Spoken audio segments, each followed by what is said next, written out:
Tadi itu kuncinya bahwa manusia itu berubah bukan karena ide, tapi karena dia ingin sesuatu yang lebih baik. Dia merasakan tidak baiknya sekarang, tidak enaknya sekarang.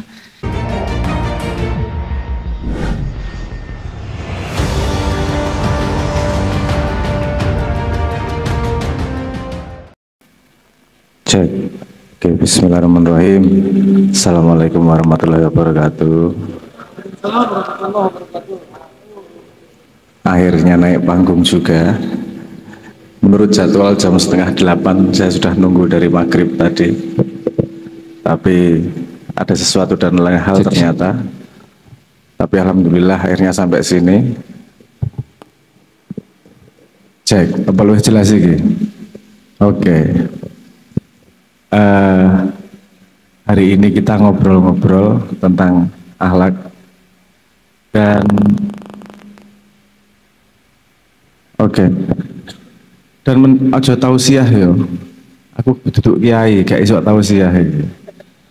Saya lebih senang diskusi, ngobrol, bagi pengetahuan, bagi ilmu. Nek tausiah bagiane Gus-gus, bagiane kiai-kiai. Nah aku diceluk Gus fitnah rodoan itu. Blas gak cocok dadi Gus. Provokator malah cocok ya. Tadi saya tanya sama teman-teman panitia, apa sih maksudnya bikin acara ini? Katanya ya dituturi arek-arek, kita semua dituturi agar moralnya kembali baik. Terus dituturi Nabi wira mempan tak tuturi, masuk mempan dah. Ada ya rotok ora masuk akal. Kita mending diskusi aja. Karena memang banyak ada beberapa acara terakhir termasuk besok itu di salah satu kementerian temanya hampir sama. Urusan moral, integritas, etik dan seterusnya. Ini memang tema yang lagi hot. Kebetulan Indonesia dapat julukan sebagai bangsa dengan adab terburuk se-Asia Pasifik di sosial media. Ini kan agak kontradiktif dengan mayoritas Islam dan ajaran Islam mengutamakan adab kan gitu ceritanya. Dan saya bertanya, ada dua cabang nih kalau mau kita ngomong akhlak. Dan saya harus bertanya sama teman-teman juga. Dua cabang itu begini. Pertama cabang balsem. Cabang balsem itu jadi saya yang ngomong soal akhlak, kudu HP, wong ki, kudu dan seterusnya dipijeti nek loro, baru 2 minggu lagi pegel lagi. Atau kita mau membedah soal akhlak tenanan, tapi ya mumet kan gitu. Tapi kemudian kita paham asal usulnya. Dan saya kan ngomong sama mereka, gak iso kowe memperbaiki akhlak dengan cangkeman. Gawe acara bali-bali wis dadi wali kabeh itu gak mungkin wis lah. Itu kita ngobrol kayak gini pulang bisa aja lupa berapa persen sih yang dibawa pulang kan gitu. Jadi saya menawarkan pada teman-teman yang mana ini kita ngomong balsem permukaan atau memang mau kita gali pecah beneran nih. Kenapa susah kita ngomong akhlak, kenapa susah kita ngomong moral, dan tidak hanya selesai dengan cara kognitif berpikir ngobrol gini aja. Semua harus punya disiplin untuk urusan moral itu. Kalau kita tahu anatominya, kalau kita bedah asal usulnya, kita insya Allah jadi lebih tepat cara menanganinya, kan gitu. Karena hampir semua ini menanganinya dengan gini ya, dengan ngobrol seminar gini, diharapkan outputnya akhlaknya baik. PNS kumpul ini agar kita semangat lagi, akhlaknya menjadi baik, integritasnya tinggi, monggo dituturi ngobrol long jam harapannya Bali tadi APKB kan biar untuk ngimpi realistis ta gak gampang ini urusan gak sederhana. 1400 tahun loh Kanjeng Nabi ngajari soal adab, soal akhlak ini. Dan jangan berpikir bahwa yang korupsi itu nggak tahu bahwa korupsi itu buruk, tahu toh, tapi tetap dilakukan toh. Masalahnya apa ini? Kan gitu. Yang berbuat buruk emang nggak tahu kalau buruk itu nggak baik. Ya tahu toh, tapi tetap dilakukan. Nah, ada sesuatu yang tidak teliti kita melihat tentang akhlak ini. Tentang kalau bahasa Inggrisnya yang diadopsi di Indonesia jadinya moralitas. moral dan etik, walaupun nggak jelas moral dan etik, padahal moral dan etik itu berbeda. Makanya perlunya membedah anatomi itu seperti ini. Tapi saya akan menawarkan, kita jadi pakai pilihan yang mana nih? Kita mau bedah anatominya aja ini ya. Terus saya menawarkan itu, kita tahu bener nih akhlak itu posisinya di mana, yang mempengaruhi apa, terus kemudian kita diskusi gitu ya. Tapi rada mumet apa ya, agak tirik-tirik apa dalam bahasa Indonesianya ya Pak. Agar kalau di sini yang punya anak, agar tahu mendidik anaknya urusan moralitas itu seperti apa. Jadi bukan diceramai tok. Ini loh moral sing bener, ini moral bener. Kita didoktrin Pancasila dari kecil. Kebetulan anak saya lagi kelas 1 SD dan sedang didoktrin Pancasila, dan saya misuh-misuh terus itu bentino. Pertanyaannya gak jelas itu. Tapi ya nggak Pak, malah jadi sambatan ini nanti. Oke, kita ngomong akhlak dulu. Kalau dari sudut pandang modern, akhlak itu adalah perilaku yang sesuai dengan nilai yang dipegang. Akhlak Islam, kalau dia semakin melakukan itu terus-menerus, berarti dia integritasnya semakin tinggi, karena dia terus selalu berjalan dalam nilai yang dia pegang.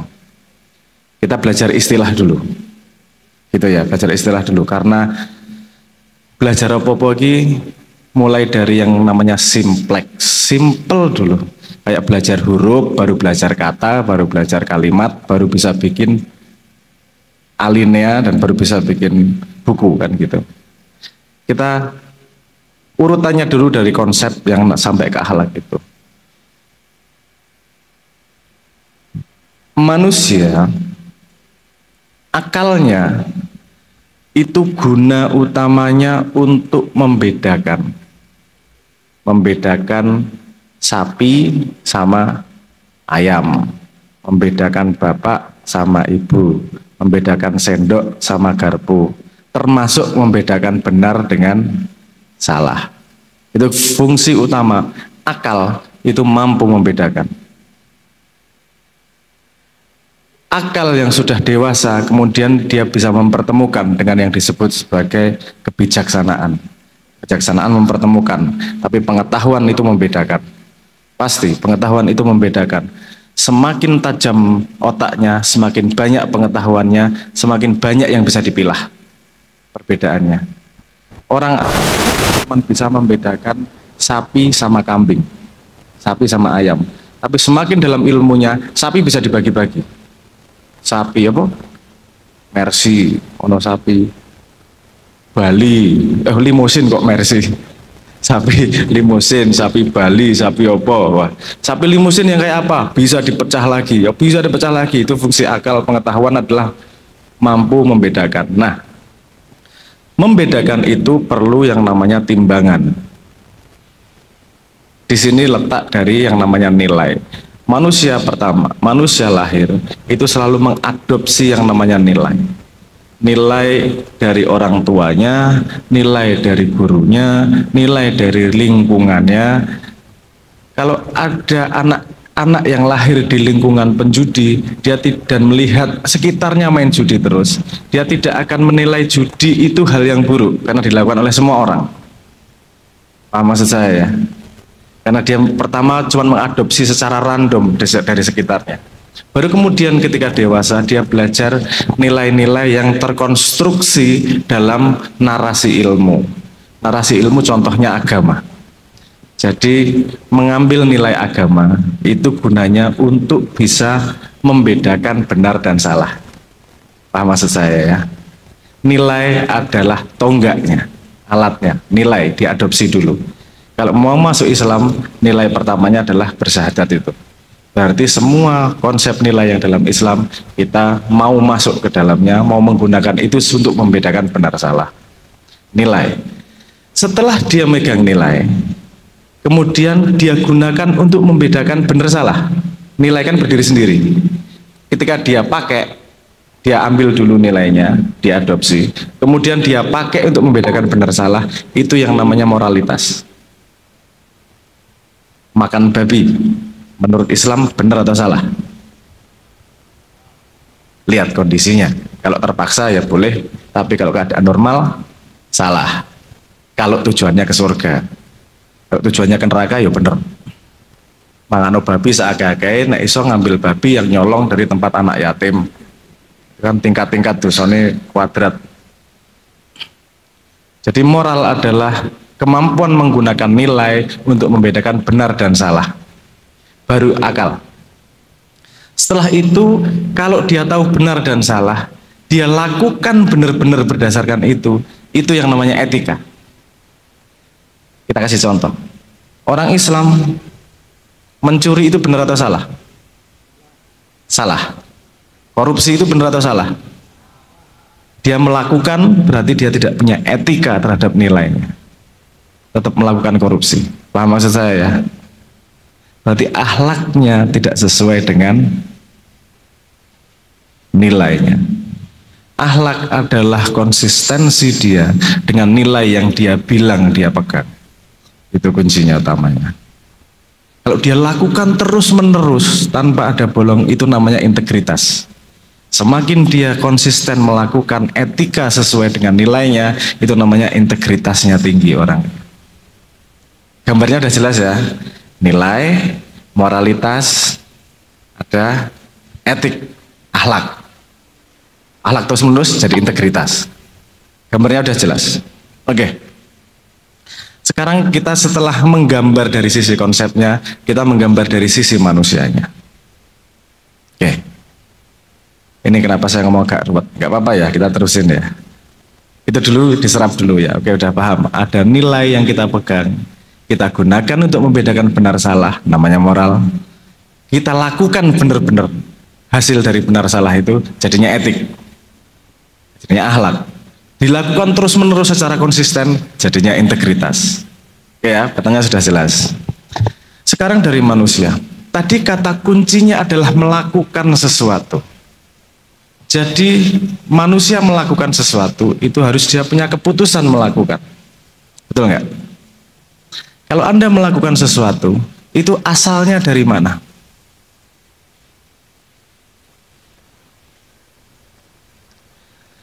Kopi atau teh?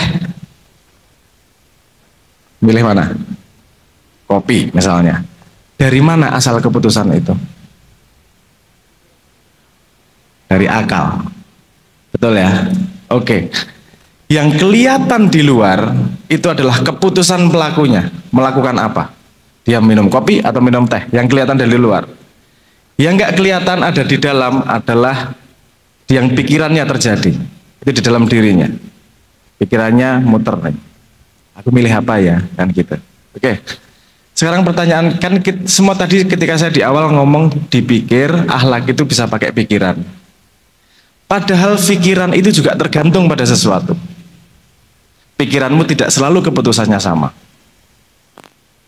Pikiran tergantung apa? Pikiran juga tergantung sama yang namanya perasaan. Nek perasaanmu lagi enak, lebih banyak sedekah pasti. Perasaannya lagi gak enak, lebih susah sedekah misalnya. Paham ya? Jadi semua pikiran itu pasti tergantung dengan perasaan. Pertanyaan kita gali lagi ke bawah. Semua perasaan tergantung sama apa? Semua perasaan tergantung sama emosi. Bedanya emosi sama perasaan apa sih? Kan gitu. Kita selama ini menggunakan perasaan dan emosi sebagai kosakata yang sama. Itu berbeda maknanya. Kita petakan lagi nanti.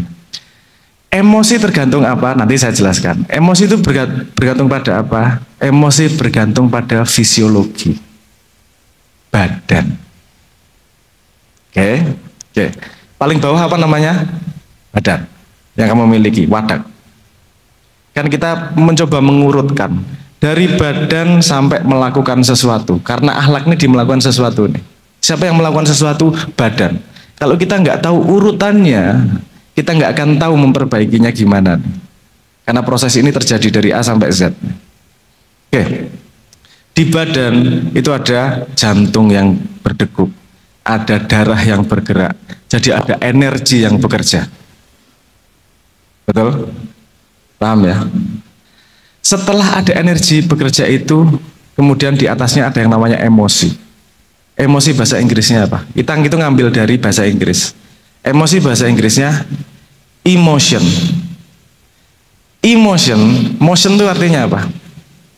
Bergerak. Motion itu artinya bergerak.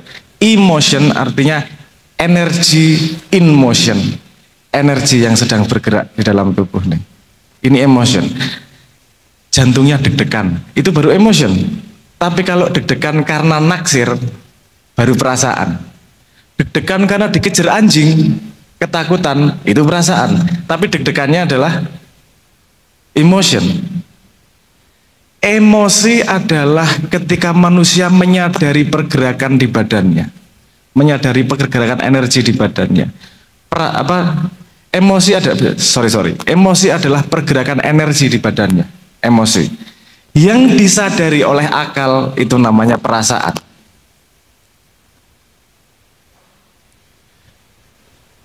Bingung nggak ini? Paham nggak? Ada badan, fisiologi. Di badan ada sesuatu yang bergerak. Ya. Ada darah, ada jantung, ada nafas, energi yang bergerak. Kita tahu ada energi yang bergerak di sini. Kadang-kadang deg-degan, kadang-kadang enggak. Ini energi yang bergerak. Kalau kita memahami kenapa energinya gitu, jadinya perasaan. Kalau kita tahu sudah merasakan sesuatu, ini berpengaruh pada pikiran. Pikiran itu berpengaruh pada perbuatan. Misalnya gini, kenapa Anda disuruh wiritan, disuruh sholat? Menenangkan hati, artinya agar perasaannya, emosinya stabil. Karena pada emosi yang stabil, emotion yang stabil, Anda akan punya pikiran yang lurus, yang imbang. Kalau Anda lagi nggak tenang, disuruh ngambil keputusan kira-kira bener nggak? Bahkan ketika jatuh cinta ngambil keputusan salah. Ada kalimat gini, jangan pernah ngomong kotor ketika marah, dan jangan pernah berjanji ketika bahagia. Menyesal pasti nanti. Dek, sehidup semati, dek, kamu mati saya ikut mati, dek. Deloi 3 bulan kemudian menyesal mesti gue. Ya ora ngono-ngono banget sih, biar kan pas lagi seneng kan gitu. Artinya yang keluar dari mulutmu tidak imbang karena sedang tidak imbang nih emotionmu. Perasaanmu sedang tidak balance, tidak seimbang. Apa balance bahasa Indonesia ini? Seimbang itu, tidak pada titik equilibrium, titik keseimbangan. Untuk mengeluarkan akhlak yang baik, tidak hanya pengetahuan tentang benar salah, tapi juga ketenangan hati, ketenangan perasaan, pemahaman terhadap emosi, dan menjaga tubuh dengan sungguh-sungguh. Saya nggak tahu ini pernah dibahas atau belum sama Pak Kiai atau Pak atau sama Gus-Gus, bahwa aksi itu tidak hanya pada pengetahuan pikiran. Karena banyak yang disuruh di agama itu tidak hanya urusan pengetahuan. Anda kon wiritan ping 300, apakah urusan pikiran? Urusan menata perasaan, untuk menata emotion, menata energi yang bergerak di dalam agar seimbang. Karena hanya dalam keadaan seimbang, pikiran bisa lurus dan bisa melakukan keputusan yang sesuai dengan nilai.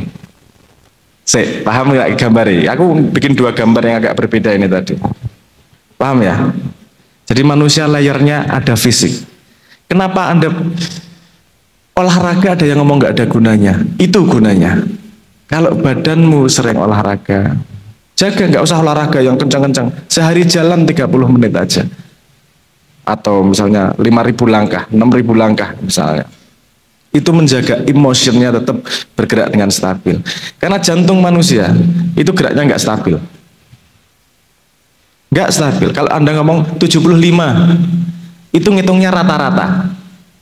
80 itu rata-rata. Kalau dilihat secara detail, jane hoyak koyok wong ayan. Tapi diambil rata-ratanya aja. Nah, kalau kita ngelihat sesuatu pakai rata-rata, itu kita kehilangan detail. Musik ini tadi, kalau kita ambil rata-ratanya, paling ya sak nada atau di nada di musik. Yang menarik dari musik justru karena nadanya berubah-berubah, temponya berubah-berubah. Fisik ini, badan ini, jantung ini juga gitu sebenarnya. Anda dikasih tahu sedikit geraknya nggak beneran tidak teratur. Semakin kita stabil, semakin teratur nih.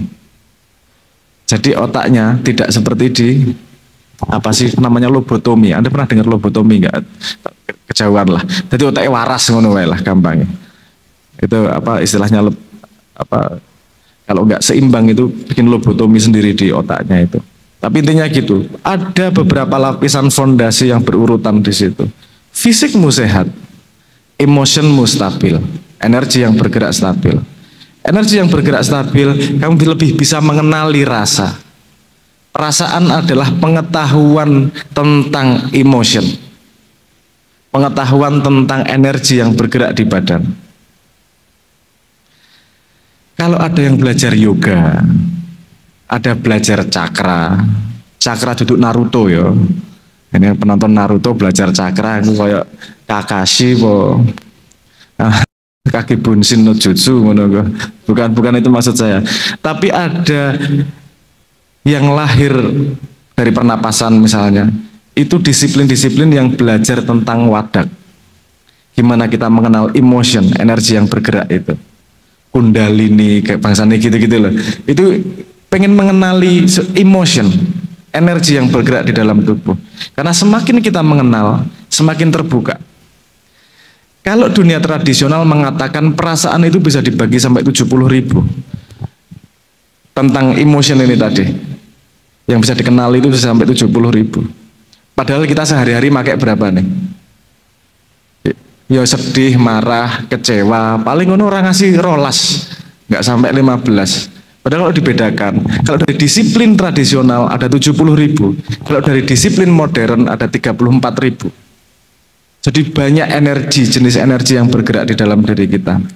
Aku nggak pengen gini, kalau pengetahuan ini diajarkan umum, mumet gue sida urip yang mempelajari emosi tok. Bundet. Makanya agama memberi jalan pintas. Wis to lakonono, salat sing bener, sing kusuk, poso dan segala macam itu nggak perlu tahu sebabnya, tapi efeknya kemudian emosinya menjadi stabil. Fisik. Cek. Apa energi saya terlalu besar ini? Sehingga listriknya jadi grogi. Harus mengurangi energi, bro. Cakranya ini. Paham maksud saya? Jadi kalau mau akhlaknya baik, itu bukan hanya urusan pengetahuan tentang nilai. Cek.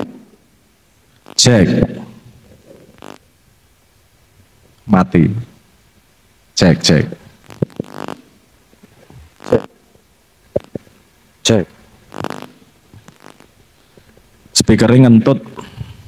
Para weteng, cek. Gak punya, gak apa. Wes tahan-tahan ke. Kita gini aja langsung terganggu nih kita. Komunikasinya. Betapa hal-hal yang sangat kecil gitu-gitu bisa sangat mengganggu. Makanya ada kalau di agama Islam salah satunya ngomong man arafa nafsahu, siapa yang mengenal dirinya maka mengenal Tuhannya. Ini bagian kecil dari tubuh. Akhlak ada fondasi di bawahnya. Gini, mungkin nggak ada membunuh orang. Sekarang tak suruh bunuh orang, mau nggak? Tapi kalau Anda ngelihat ibu Anda digampar sama orang, Anda bunuh nggak orang itu? Menurut akhlak bener nggak itu membunuh orang? Hah? Tapi menurutmu bener nggak membunuh orang itu karena menggampar ibumu? Bener dah? Gimana nih? Mana nih yang bener nih? Karena ketika emosi lagi-lagi tidak seimbang nih loh. Ketika emosinya tidak dikenali, perasaannya muncul tanpa melewati akal, dah langsung semuanya kelihatan rasanya bener nih. Disiplin itu yang dijaganya sangat-sangat tidak mudah. Makanya kalau gimana cara menjaga akhlak, salah satunya olahraga, sekarang masuk akal ya. Kalau saya tiba-tiba ngomong gimana cara menjaga akhlak, nomor 1 olahraga tiap pagi, mesti guyu, apa hubungannya olahraga karo Apa karo akhlak? Tapi kita tahu olahraga itu menstabilkan energi. Emotion adalah energi yang bergerak. Kemudian mulai merenung, mulai merasakan diri. Karena kalau di sini saya tanya nih, yang selalu dengar detak jantungnya siapa? Ada nggak? Nggak ada ya? Di kuping, terus tanpa henti. Wah, ya, wong aneh aku berarti. Tak kira umum ya ngono kuwi. Ya ini ngomong pengalaman pribadi ya, karena sepemahaman saya, jantung itu selalu kedengeran di saya. Itu selalu kedengeran. Jadi kalau emosi naik, kedengeran. Ini kalau ngerokok gini, jantungnya naik seberapa itu kedengeran di kuping. Saya nggak pernah keadaan tidak merasakan detak jantung. Selalu kedengeran, selalu terasa di badan ini detak jantungnya. Nah maksud saya ketika kita merenung, mengenal diri itu sering-sering dengerin itu gitu loh. Sering-sering dengerin proses ini. Oh ada jantung yang bergerak, ada desir darah. Kalau kadang-kadang desir darah terdengar kelewat sini, lewat gitu. Jadi semakin kita mengenal diri, itu membantu juga terhadap kelurusan akal kita menjaga akhlak. Tadi prosesnya dijaga badannya, dikenali energi yang bergerak, didefinisikan sebagai perasaan apa, dilihat ketika Anda ngambil keputusan dalam keadaan yang tenang atau tidak, outputnya pada akhlak yang tepat. Urutannya ngono. Mumet ora kira-kira. Pusing ya. Tapi implementable enggak? Bisa dipakai enggak? Besok kira-kira mungkin setelah olahraga Anda coba diem. Ya sebenarnya ketika sholat itu kedengarannya paling keras. Ketika Anda sholat ngomong itu kedengaran badannya ngapain aja kedengaran itu. Kalau belum kedengaran coba dilatih. Ketika wiritan didengerin badannya ngapain, detak jantungnya, desir darahnya, nafasnya, seberapa yang masuk, seberapa yang keluar. Nanti sampai semakin tipis sampai Anda nggak bernafas tapi bernafas. Nah, kalau Jawa ada 7 atau 8 jenis saya lupa. Tapas yang olah panas, samadhi itu berbeda lagi. Macam-macam jenenge aku rapal. Tapi itu semua posisinya podo, semua ya kayak meneng ngono tok, tapi tujuannya beda-beda. Kalau tapas itu ngolah panas. Kalau samadhi itu menyatukan menyatukan kesadaran dalam tanda petik gitulah. Jawa no akeh itu, tapi aku malah dikira kejawen aku. Ini kayaknya emang do baji-bajinan kabeh iki. Maksud saya enggak gitu ya. Saya terbuka dari ilmu mana saja asal tidak menyeret saya keluar dari tauhid. Nah aku ngono kuncinya. Kalau Anda curiga bahwa yang lain tidak tauhid, saya kasih referensi buku yang menunjukkan tauhid dari semua agama. Nah, aku dikira dakwah agama liya iki. Nek ana Pak Yai enak iki. Tapi ya wis lah. Pemurtatan terselubung aku di ngono-ngono. Wong wingi metu cerita bahwa Noel itu mu'alaf sekarang menjadi Islam. Dan arek-arek mu'alaf ndasmu kapan ngene iki tau. Yes, karepmu lah sak cangkem-cangkemmu. Untuk awalan gitu boleh. Kalau tentang batas akhlak, agama sudah nggak kurang-kurang referensinya. Kamu boleh gini, nggak boleh gini, ayo dijaga hatimu dan seterusnya. Perilaku yang baik dan benar itu secara intelektual informasi nggak kurang-kurang. Masalah kita adalah mengimplementasi. Itu masalah tersusahnya tuh mengimplementasi. Ada sedikit tips. Ini juga berguna untuk tidak hanya urusan akhlak ya, berguna untuk menata diri. Di sini ada yang pernah merasakan sakit hati, patah hati. Patah hati ditinggal pacar misalnya, ternyata Anda kurang ganteng, ada yang lebih ganteng, ATM-mu tipis, ada yang nyari ATM lebih tebel gitu misalnya. Bukan salahmu, itu salahku, kamu terlalu baik ya, trik centang biru loro ora dibales-bales, taek. Keadaan patah hati itu keadaan yang paling, ya bukan paling ya, salah satu keadaan yang paling strategis untuk berubah. Karena itu keadaan gak enak. Manusia itu tidak berubah karena ide. Manusia itu berubah karena dia ingin meninggalkan keadaan tidak enak. Kalau kamu sekarang merasa enak, gak mungkin kamu mau berubah. Ngapain mau enak? Orang patah hati itu ngapa-ngapain gak enak. Pasti dia mau berubah. Kon angkut karung mubeng asal hilang patah hati ini diangkut wis tak jamin. Kowe jengking jempalik koprol neng apa alun-alun dilakoni wis mbangani loro ati. Wis to. Lebih apa? Jadi tadi itu kuncinya bahwa manusia itu berubah bukan karena ide tapi karena dia ingin sesuatu yang lebih baik. Dia merasakan tidak baiknya sekarang, tidak enaknya sekarang. Kamu tidak mungkin merasakan tidak enaknya sekarang kalau tidak mengenal dirimu. Kan? Kalau kamu sudah mengenal bahwa dirimu, oh ada yang nggak enak di sini, ada yang nggak pas di sini, nggak akan berhenti berubahnya. Terus akan terus walaupun sedikit-sedikit terus berubah. Dan itu kan masalah terbesar kita. Teman-teman cowok ini semua ya saya yakin 100% semua tahu kalau bangun pagi itu baik, langsung mandi dan rapi itu baik. Berapa persen yang melakukan?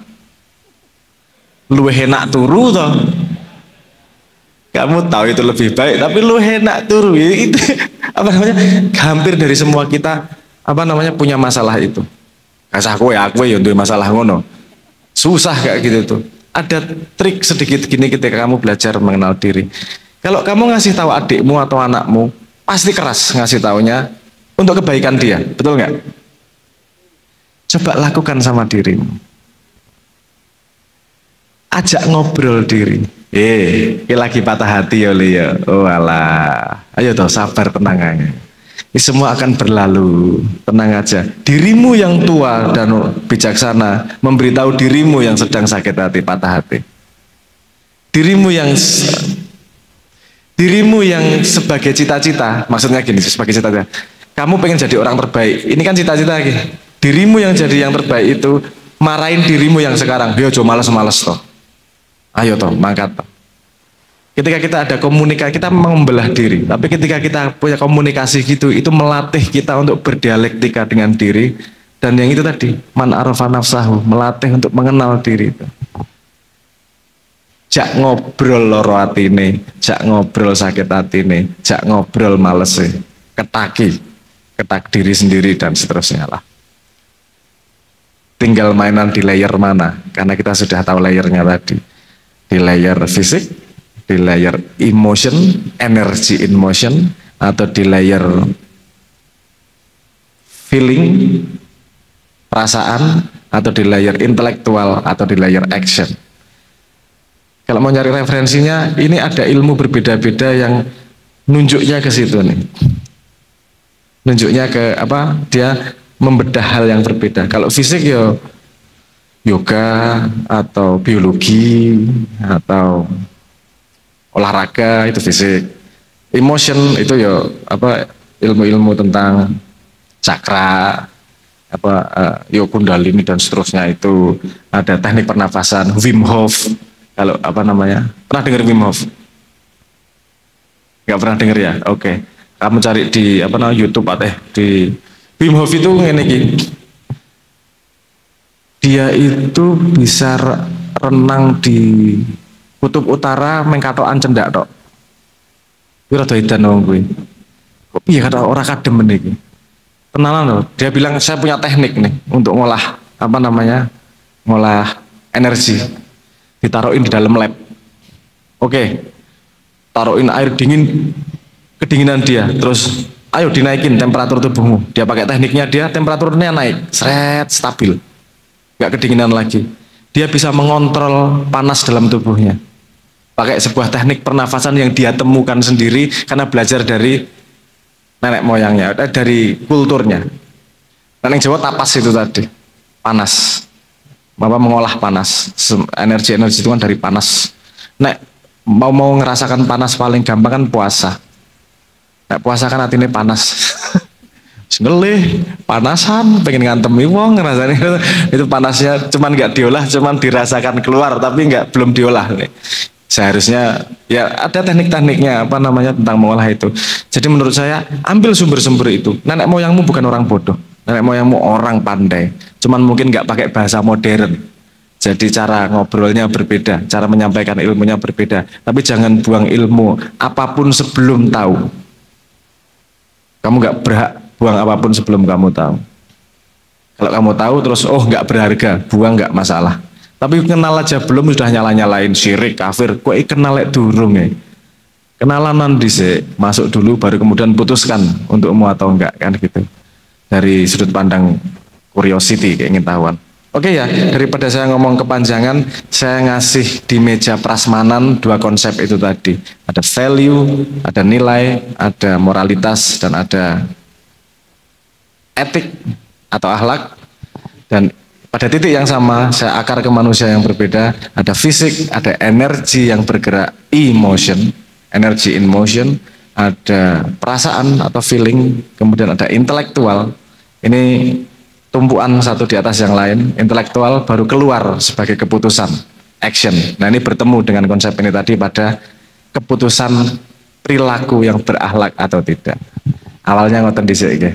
Monggo saya lempar kembali kepada moderator. Matur nuwun.